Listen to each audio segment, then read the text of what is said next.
6:03, nagbabalik po ang Moments of Grace. Dito lamang yan sa 1197 DXFE. To Jake Orodio, happy birthday to you. And may you enjoy your special day. Kahit na walang party, okay lang yan. Simpleng papansit, okay na rin yan. No? Basta sabi nila pansit at may ice cream, birthday na daw yan. Pati cake daw. So, simple man or bongga man, especially ngayong mga pandemic na ito, no, na mukhang hindi tayo pwedeng magpabongga-bongga ng ating mga parties, tayo pa rin po ay matutong magpasalamat.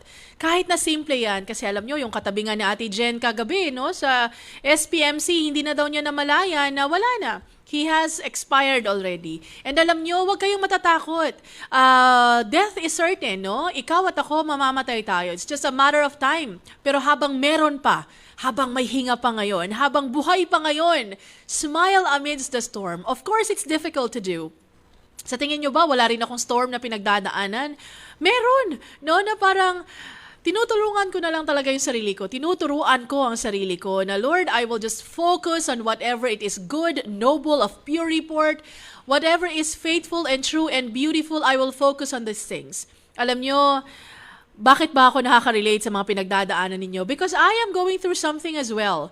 No, meron din ako mga fear, mga uncertainties, mga frustration sa buhay na parang, Lord, nakakaasar. Pero alam nyo, I will choose to focus on what is good. Wala ka na bang makitang good ngayon sa buhay mo? I am sure meron. No, ako'y nabibless kay Ate Jen. She tested COVID-19 na positive, nasa SPMC siya ngayon. Pero alam niyo po, nagpapaganda siya, nagkikilay siya, at sa contact tracing niya, merong isa na nag-positive. No? And then she is just changing her perspective. Sabi niya, ay at least isa lang ang nag-positive. Sabi ko naman sa kanya, nako ate, mag-prepare ka na ha kasi yung isang yan, baka sisihin ka na dahil sa iyo, nag-positive ako. No? Hindi natin makikita yung responsibility ng ibang tao dyan. Ikaw ang may dahilan, bakit ako nag-positive ngayon? Pero alam niyo po, let them say what they want to say. Kasi totoo naman din talaga na galing sa iyo yun, di ba? Pero alam niyo po, kung tayo ay mawawala ng pag-asa ngayon, kung tayo ay magfo-focus sa mga nangyayari sa atin na hindi na tayo magpapasalamat sa Panginoon, what good will that do to you? Sino ang hindi makakatulog? Ikaw. Sino ang maaasar sa mga tao pag nakita mo sila? Ikaw. No, sila ang sarap ng tulog. Sila parang walang nangyayari. Alam nyo, let them be accountable to God. Lahat tayo may accountability. Kaya ikaw at ako, we will just focus our eyes on Jesus. Minsan, sumisemplang tayo, di ba, Sir Wilson Yabes? Minsan ay nawawala tayo sa wisyo, tas passing ba? No? Pero alam niyo po, sa mga panahong ito that we can remind ourselves to be grateful. If you have your Bibles with you, I would like to encourage you to open it to Psalm 90, verses 10 to 11. Psalm 90, 10 to 11 is napaka-timing. Alam niyo po, grabe, ang bait ng Panginoon, no? Tumatiming talaga palagi. Hindi ito timing eh. This is really God wanting to speak to you and to me as well. Psalm 90, 10 to 12 says, As for the days of our life, they contain 70 years. Soon it is gone, and we fly away. So teach us to number our days, so that we may present to you a heart of wisdom. Alam nyo, ang sabi, 70 years lang. Kung ikaw ay more than 70 na, nako, ka-moments, magpasalamat ka, sobrang kota ka na. No, kami nga, hindi namin alam kung aabot kami sa 70 years na yan. Pero ikaw, lampas na. Bakit ba bugnutin ka pa rin ngayon? Bakit ba ang dami mo pa rin reklamo ngayon? Bakit ba ang dami mo pa rin ginayaw-yaw? No, na sobra 70 ka na, ano ka ba? Sobrang kota ka na. No, teach us to number our days that we may present to you, present to God, a heart of wisdom. Alam nyo, nire-remind tayo ng Bible sa araw na ito that our life is short. No, bakit ba naikwento ni Ate Jen sa atin ngayon? Alam nyo, hindi kami nag-usap kagabi ha. Hindi ko siya kinumusta kagabi. Kagabi ko to hinanda, no, na parang, Lord, ano bang pag-uusapan namin bukas? Excited na ako, Friday, pwede bang relax na lang? Pero hindi, no? Psalm 90, 10 to 12, ang pinadala ng Panginoon sa atin ngayon. And then Ate Jen says, suddenly, yung kanyang katabing bed ay nawala na. Now, the Bible warns us that life is so short and that we can fly away Siguraduhin mo lang kung saan ka papunta. Kasi baka fly up ka or fly down. No, it is just like a mist. Gone today.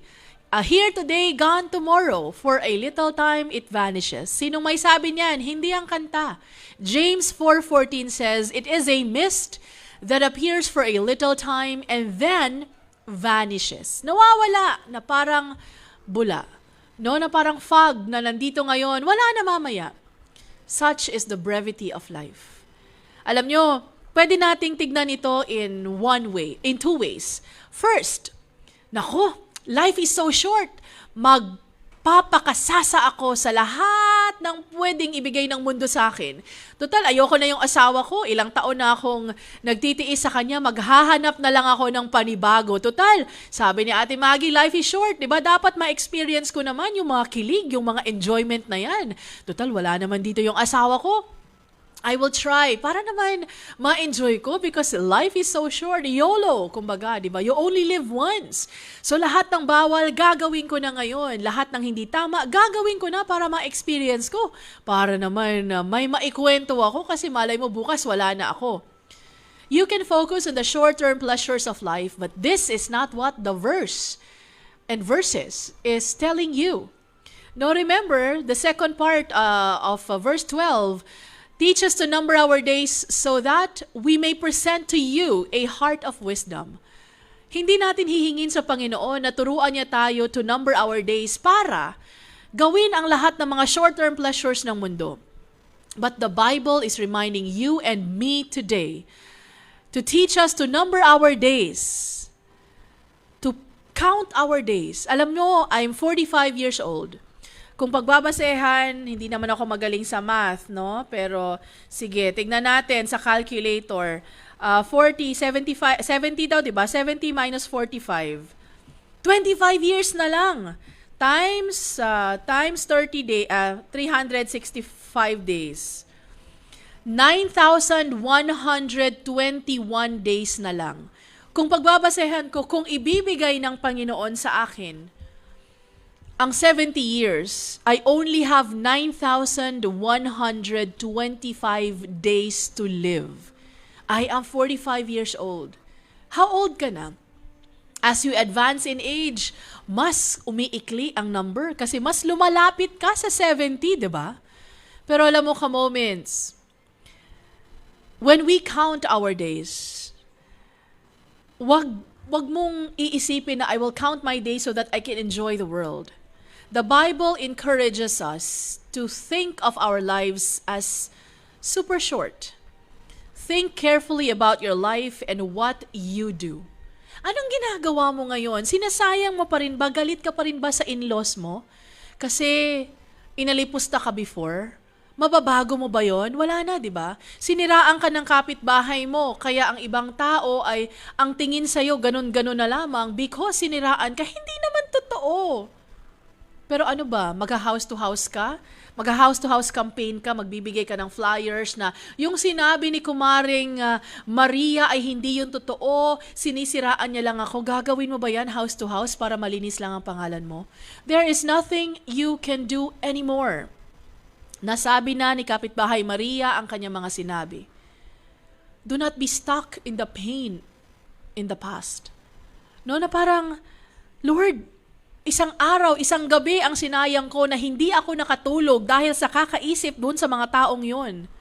Sasayangin ko na naman ba ngayon? O ako'y mag-aaral na lang, gagawa na lang ng mabuti, gagawin ang gusto ninyo? The choice is yours. As the Bible is reminding us to teach us to number our days, wag mo nang sayangin kasi hindi mo alam kung meron ka pang bukas. Alam mo, sino ba sa atin ang hindi nasaktan because somebody said something hurtful to us? Sino ba sa atin ang hindi nasaktan because inalagaan mo, tinulungan mo, ikaw pa ngayon ang may kasalanan, ikaw pa ngayon ang masama? Sino sa atin ang hindi naka-experience nun? Wala, di ba? Naka-experience tayong lahat ng ganun. But if you are still stuck in that painful episode ng buhay mo, you are wasting your time. Think carefully about your life and what you want to do. Alam nyo, every day is a gift from God. Bakit ba natin hindi naintindihan yun na ito ay regalo sa iyo? Pwedeng ikaw yung katabi ni Ate Jen na wala na 8:45 kagabi. Expired. No, na sasabihin ng doktor, time of death, 8:45. Pwedeng ikaw yun, pwedeng ako yun. Alam nyo, may unique opportunities ang araw na ito. May mga regalo ang Panginoon sa iyo sa araw na ito. Pero hindi mo mabubuksan kasi nakalingon ka pa rin sa kung anong nangyari kahapon. But you know what?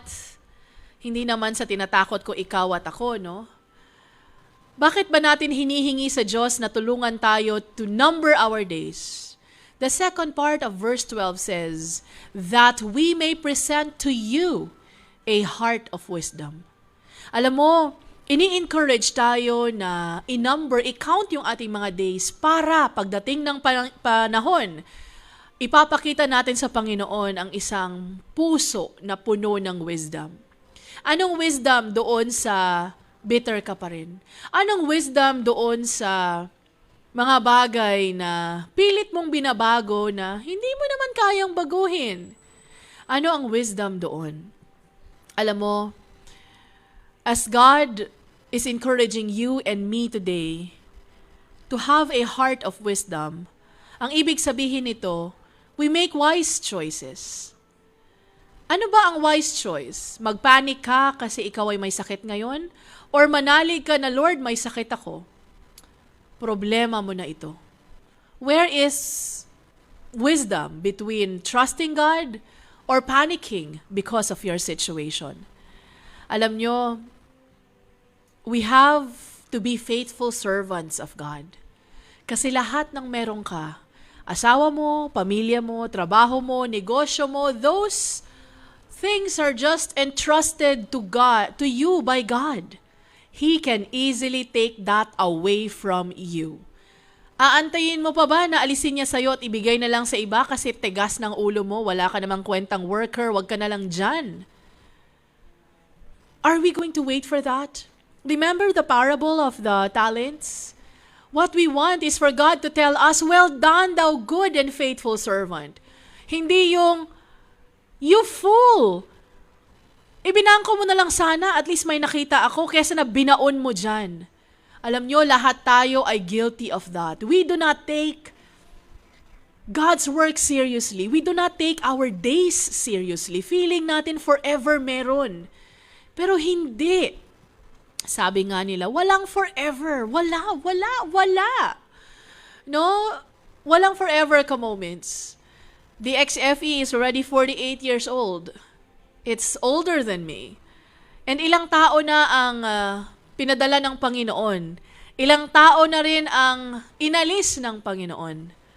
No, lahat tayo ay may season sa ating mga buhay. Kung ano man ang season mo ngayon, I hope that you will remind yourself that this too will end. Sana habang ikaw ay nasa season na ito, sana habang ginagawa mo ang assignment na bigay ng Panginoon sa iyo ngayon, gawin mo the best that you can. Because your days are numbered. Alam mo, ka-moments, in reality, we forget that we have little to no control over everything that's happening sa buhay natin. We really do not know what will happen tomorrow. James 4:13-15 says, pwedeng nandito ka ngayon pero bukas umalis ka na dyan kasi meron nang ipapalit sa'yo. Alam nyo, yung kwento ni Ate Jen na may namatay, nakatabi niyang bed. Sa tingin nyo po ba ngayon or bukas, yung bed na yan will be forever vacant? Of course not. Merong ipapalit dyan, especially now that the cases are rising. Sa tingin mo, sa trabaho mo, forever ka dyan? No. Kahit sobrang galing mo sa trabaho mo, darating ang panahon na papalitan ka ng mas bata sa iyo, aalis ka kasi you're already 60, 65, 70 years old. Kahit na kaya mo pa, kahit magaling ka pa, aalis ka because you are overage already. Or, kahit na bata ka, tatanggalin ka pa rin ng Panginoon dyan kasi wala kang kwentang worker. Teach us to number our days. I am reminding myself of that I will not be where I am forever. Kaya kakaririn ko na lang. Kung kailangan ko mag-aral, mag-aaral ako. So that when the time comes na tatanungin ako ng Panginoon, o sa mga opportunities na binigay ko sa iyo, anong ginawa mo? At least I can tell Him na, Lord, I tried to give my best. Am I always like this? Of course not. Merong mga panahon na gusto ko lang nanding matulog, walang gawin. Merong mga panahon na gusto ko lang mag-relax. But then when I am reminded of verses like this in Psalm 90, 10 to 12, nagigising na naman ako sa katotohanan na I will not be here forever. You will not be there forever. So, moments, remember that time is going to pass you by quickly. Yung mga bata na matagal nating hindi nakita, suddenly after 10, 15 years nakita natin sila, sasabihin natin na, hala, ang laki na ng mga bata, where did time go? The same is true with you. So I hope that today, habang ikaw ay magmumuni-muni sa weekend, take the initiative. Number your days. Ask God to help you make the most of your time. Moments, I cannot stress this enough. Halos every day I remind myself that we are here today, we may be gone tomorrow. So wag ka nang magsayang ng araw. Wag ka nang magsayang ng oras. Gawin mo ang dapat mong gawin and allow God to move in the hearts of others. Tigilan mo na ang pangingialam sa buhay ng may buhay. No, I am telling myself that as well. Tigilan ko nang mangialam sa buhay ng may buhay. Bahala na sila, total accountable din naman sila sa Panginoon, di ba? Ang importante, ikaw ay accountable din sa Panginoon at ma-realize mo yan. And I pray that before we end this program, we will seek to make every moment count for Christ. I'm not talking about doing everything about going to the wherever kasi gusto mong maging minister. No, alam nyo, depende kung saan ka inassign ng Panginoon. If God assigned you to be a teacher, do the best that you can. You are a teacher. You are not a preacher. You are a teacher. If God assigned you to be a frontliner in the medical field, be the best caregiver that you can. Be the best doctor that you can. Be the best nurse. Be the best doctor's assistant. No, be the best that you can. Kung ikaw ay inassign ng Panginoon para alagaan ang anak mo, karirin mo ang pagiging nanay. Huwag mo nang hingin ang mga hindi para sa iyo. Huwag mo nang pakialaman ang buhay ng may buhay. Pag-pray mo na lang sila. No, pag-pray mo na lang din na, Lord, ako din nakakalimot that my days are numbered. Ayoko na magpaka-stress sa mga taong ito, sa mga bagay na ito. I do not want to lose sleep over these things anymore. I want to be the best that I can because I will be here today, gone tomorrow. Moments, what is God telling you today? I hope that you will remind yourself that life is so short. Enjoy it while you can. Be the best that you can be for God's honor and glory.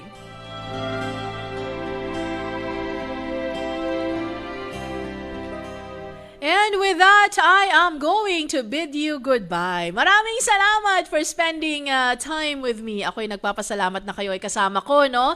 And excited na ako na mag-weekend. Excited na ako na matuto ngayon. Excited na ako na susulitin ko ang araw na ito because pwedeng ako yung katabi ni Ate Jen, no? Na pumanaw ng 8:45 in the morning. Pwedeng hindi na tayo magkita sa Monday, no? Pwedeng mangyari ito lahat. Kaya I hope that you will just lay all your burdens down at the feet of God and embrace Him and allow Him to embrace you as well. To Ma'am Beng Simbahon, God bless you po. Thank you also for praying. And to Kuya Koy Jr., Kuya Koy, pinagpipray ko na ang iyong life partner. So, pag pinadala na yan ni Lord sa akin, sa iyo, magpa-burger ka, ha?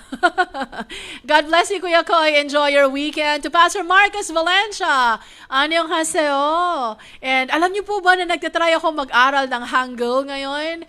And ang toxic pala, ang hirap. So, Pastor Marcus Valencia, thank you so much for being there. Feeling ko ay ako'y nasa Korea pag ikaw ay nakikita ko online. To Ma'am Eunice Migalios, God bless you! Sa mga taga General Trias Cavite, happy listening po sa inyo. And thank you so much, Ma'am Eunice, for being with me. No? Sabi niya pa, make wise choices. Ano po ba ang wise choice para sa inyo, Ma'am Eunice? Ang iba, they will hold on to pain. Feeling nila na, ikaw makakatikim ka rin sa akin pagdating ng panahon. Alam nyo, that is not a wise choice. A wise choice is to just surrender it to God. Na bahala ka na, Lord. Kilati ang mga dapat kilatan. Di ba, Ma'am Faith Donghao? Happy listening po sa inyo. And sabi pa ni Ma'am Eunice, I will not be here forever because my days are numbered. Totoo, wag magsayang ng oras. Tigilan na ang pangingialam sa buhay ng ibang tao dahil tayong lahat ay accountable sa ating mga actions. Totoo. 'Di ba sa totoo lang, kung tayo ay mangingialam sa buhay ng may buhay, tayo pa yung masama, 'di ba? Kahit na gusto lang naman natin talaga ma-improve yung buhay nila, na maging okay sila, pero alam niyo po, kung hindi naman na-appreciate, hayaan niyo na. Di ba, move on to the next person that God will place in your path. Merong iba, di ba, sabi nga sa Proverbs ba yun, na a fool will hate correction, but a wise will love it. So, kung ikaw ay nagbibigay ng correction sa isang fool ngayon at nagagalit sa'yo kasi nangingialam ka, o di wag mo na, di ba, wag mo nang sayangin. Ipag-pray mo na lang na, Lord, bring somebody in my path na pwede kong ma-mentor, na pwede kong ma-encourage, na pwede kong gawing disciple or something, di ba? Alam nyo, pwede tayong humingi ng ganun sa Panginoon. Kung ayaw naman ng mga current nating tinuturuan at tinutulungan, o di wag na, move on pag may time, sabi nga nila, di ba? Ma'am Jovi Zafra, ingat-ingat ka po and you will be prayed. God bless you, no? And to Rayo Shigyu, sabi niya pa, happy weekend everyone! Ako, Rayo Shigyu, saan kayo pupunta ng iyong bagong driver over the weekend? Sabi pa ni Kuya Koy, let us depend on God to help us make wise decisions in everything we do. By His mercy and grace, we will be fine. Totoo, no? Hindi tayo magiging perfect. Pag fine, ibig sabihin more than okay, no? Pero alam niyo po, life will never be perfect. So stop asking for perfection because you will never be perfect. I will never be perfect. Diba, Ma'am Conch Saheki? God bless you. And to Ate Nida Sullivan as well. Time for me to go. Bye for now. Have a blessed and memorable weekend ahead. God willing, we'll be seeing each other on Monday.